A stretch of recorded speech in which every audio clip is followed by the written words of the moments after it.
We're doing something a little different in this video. Rather than going through the stadiums of a particular city, we are instead covering an entire US territory, one that nearly half of Americans believe is its own separate country. The Caribbean island of Puerto Rico to be specific. Here are the stadiums and arenas of Puerto Rico, USA. Coliseo Ruben Rodriguez. This one has a striking exterior design with its copper-coloured roof, and from street level, there's a vibrant shade of beige on display. It's not just used for basketball but volleyball as well. I believe volleyball is quite popular in Latin America. Actually, I'm not sure if Puerto Rico counts as Latin America. I guess it would. Yeah, it probably does. Anyway, it has quite a simple seating layout within, but the very vibrant colour scheme makes up for it. Right next door is Estadio Juan Ramon Lubriel, a ballpark that somewhat matches the arena, with its more subtle hits of copper and blue. I called it a ballpark, but actually, for the last decade or two it's been used almost exclusively for soccer. In fact, it was renovated to make it better suited to the sport. Nowadays even the national teams play here. Yes, Puerto Rico has national teams. So it's without a doubt a soccer-specific stadium. Just an unconventional one.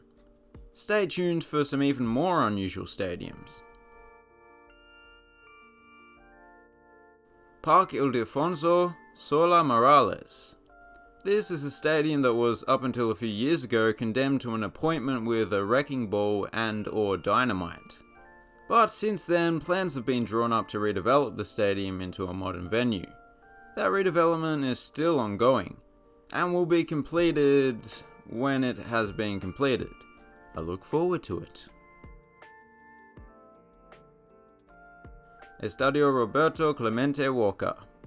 Speaking of stadiums that have hosted both baseball and football, this has also done that, and still does. I do get the sense that baseball rules the roost here, however. The stadium is, after all, named after a legendary baseball player. As for the design, well, they've kept the seating layout pretty symmetrical and standard. However, it's interesting how the seating rises higher along the foul lines than it does behind home plate. Oh, I should also point out that the facade is quite aesthetically pleasing. Estadio Jose Antonio Figueroa Freire. This stadium was built for the Central American and Caribbean Games, an athletics tournament. Jamaica excels in the Olympics track and field, so I wonder how much they dominate the local games. Oh, it's Cuba that tops the gold medal tally. The Soviets must have hooked them up with some of their stuff back in the day. Anyway, back to the stadium. The main stand seems to be the place to be. Every other stand is uncovered and almost temporary looking. Estadio Isidoro Garcia. It seems that they like clumping their stadiums together in Puerto Rico. They also like to have them match each other. This too was built for and used in those 2010 games, and has the same green roof, green and orange seat combination. It was actually built on the site of the club's old stadium, which shared its name. The stadium has a very clean look to it, with lines as sharp as a Tesla Cybertruck, just without the association with Elon Musk, which is always a good thing. Coliseo de Jose Miguel Aguilot. This venue was initially built as part of a potential 2004 Olympic bid for San Juan. However, Athens ended up being chosen. It's the biggest arena on the island and is mostly used for concerts and shows, which makes sense given that it's named after a comedian rather than a sports person. It does occasionally host basketball, but only the most important games take place here. If Puerto Rico ever gets an NBA team, this will probably be their home. It's pretty much NBA quality.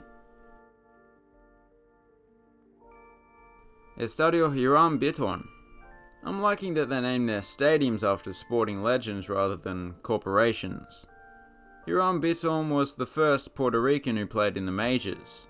One interesting tidbit about the stadium is that it was actually the first venue to host an outdoor NBA game, back in 1972.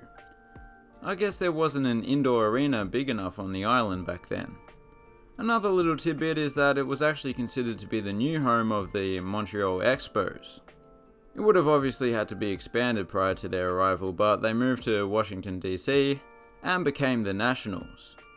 What a shame, they could have been the Nacionales. Coliseo Roberto Clemente Walker. He's done well to have an indoor arena named after him as a baseball player, but he did also serve in the US Marines during the off-season, and he did sadly die in a plane crash on his way to deliver relief to earthquake victims in Nicaragua the year before this arena opened, so you can certainly see why they did name it after him. He's definitely worthy. Inside there is a distinctive split level layout consisting of 3 pseudo tiers of equal proportions, as well as some interesting luxury suites in the corners. Pretty cool. Estadio Francisco Montaner. This has got to be one of the more unusual stadiums going around.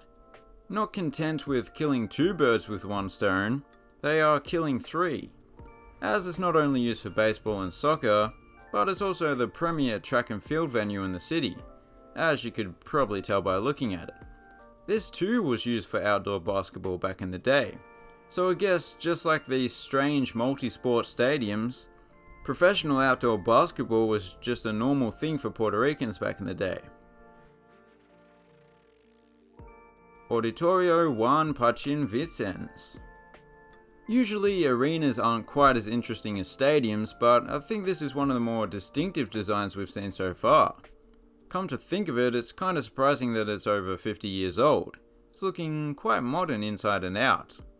Having said that, it has been extensively renovated and remodeled numerous times, but the bones of the building are the same. I love the way the roof dips down in the center and then rises in each corner to reveal these windows. Estadio Sixto Escobar. Wow, this is situated in a beautiful location. It's a former baseball venue that is named after a boxer that is now used for football and athletics, so it's a showpiece of diversity. However, it is an even more unusual looking stadium than Estadio Francisco Montaner. That's not necessarily a bad thing though, I like a bit of quirkiness. Having opened in 1935, this is the oldest venue that we've seen so far in the video, and it is showing its age. But hopefully it sticks around for a few decades to come. Coliseo Manuel Iguina. As I've mentioned, we've seen a lot of distinctive designs so far in this video, but this one doesn't fall into that category. It's pretty boring on the outside, I gotta say. But inside it's a little more interesting. We have a big orange bowl of permanent seating up top, as well as a tier of yellow retractable seats lower down. That setup helps the venue host things that require much larger floor space. There's also a decent 4-sided video board hung from the roof, so it is a solid venue all round. So there you have it, Stadiums of Puerto Rico. Consider subscribing if you're new, and as always, thanks for watching, have a good one.